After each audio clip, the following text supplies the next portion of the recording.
वर्धा नगर परिषद आम चुनाव को लेकर वार्ड क्रमांक 9 से चुनावी सरगर्मी तेज हो गई है। राष्ट्रवादी कांग्रेस पार्टी की ओर से श्रीमती सोनल प्रदीप गिरटकर मैदान में हैं, जो एक शिक्षित, सक्रिय और जनसेवा को समर्पित प्रत्याशी के रूप में जनता के बीच पहुंच रही हैं। श्रीमती सोनल प्रदीप गिरटकर MA, M.Ed जैसे उच्च शैक्षणिक योग्यता रखने वाली उम्मीदवार हैं। उन्होंने अपने चुनावी घोषणा पत्र में स्वच्छता, सड़क, पानी, महिला सुरक्षा, युवाओं को रोजगार, वरिष्ठ नागरिकों के कल्याण और पर्यावरण संरक्षण जैसे अहम मुद्दों को प्राथमिकता दी है। सोनल गिरटकर का कहना है कि उनका लक्ष्य सिर्फ वादे नहीं बल्कि धरातल पर विकास को उतारना है। घड़ी चुनाव चिन्ह के साथ मैदान में उतरी सोनल गिरटकर ने मतदाताओं से विकास और पारदर्शिता के लिए समर्थन की अपील की है। उनका कहना है कि वार्ड को स्वच्छ, सुरक्षित और सुविधा युक्त बनाना उनकी पहली प्राथमिकता रहेगी। आपको बता दें कि वार्ड क्रमांक 9 में चुनावी मुकाबला दिलचस्प हो गया है। राष्ट्रवादी कांग्रेस पार्टी की ओर से श्रीमती सोनल प्रदीप गिरटकर मैदान में है। खास बात यह है कि वे पुरुष वर्ग में चुनाव लड़ने वाली एकमात्र महिला प्रत्याशी हैं। वार्ड 9 में उनका अभियान चर्चा का विषय बना हुआ है। अब देखना होगा कि जनता किसे अपना प्रतिनिधि चुनती है, लेकिन वार्ड क्रमांक 9 में मुकाबला रोचक होता जा रहा है। वार्ड क्रमांक 9 से रकामपा प्रत्याशी सोनल गिरटकर ने झोंकी ताकत। वार्ड 9 पुरुष वर्ग में चुनाव लड़ने वाली एकमात्र महिला सोनल गिरटकर। शिक्षा, स्वच्छता और महिला सुरक्षा को लेकर बड़ा चुनावी एजेंडा। घड़ी चुनाव चिन्ह के साथ जनता से समर्थन की अपील, जनसेवा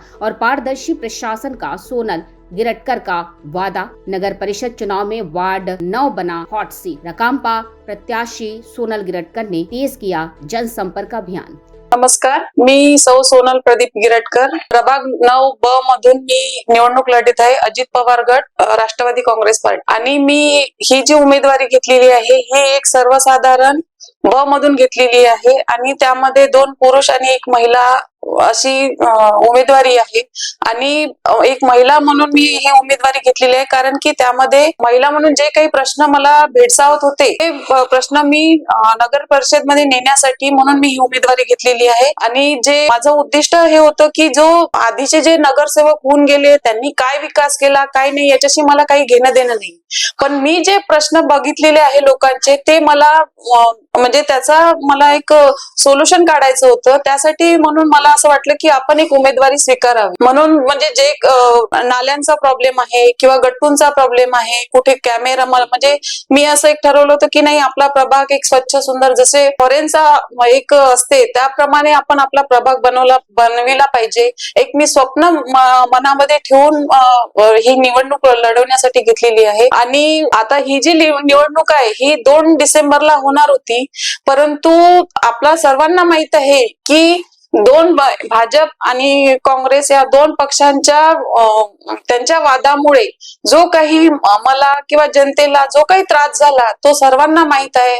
आणि मला तुमच्याकडून एकच अपेक्षा आहे की तुम्ही या सर्वांचा विचार करावा। या 2 नेत्यांमुळे किंवा या 2 उमेदवारांमुळे की लोकांना आणि मला किती त्रास होऊन राहिलेला आहे, तरी पण मी उमेदवार म्हणजे मी खचलेली आहे किंवा माझा कॉन्फिडन्स लॉस आहे असं काही त्या मागचा हेतू नाही। परंतु तुम्ही या सर्वांचा विचार करून मला 20 डिसेंबरला मतदान रूपी आशीर्वाद द्यावे अशी माझी मी सर्वांना विनंती करते।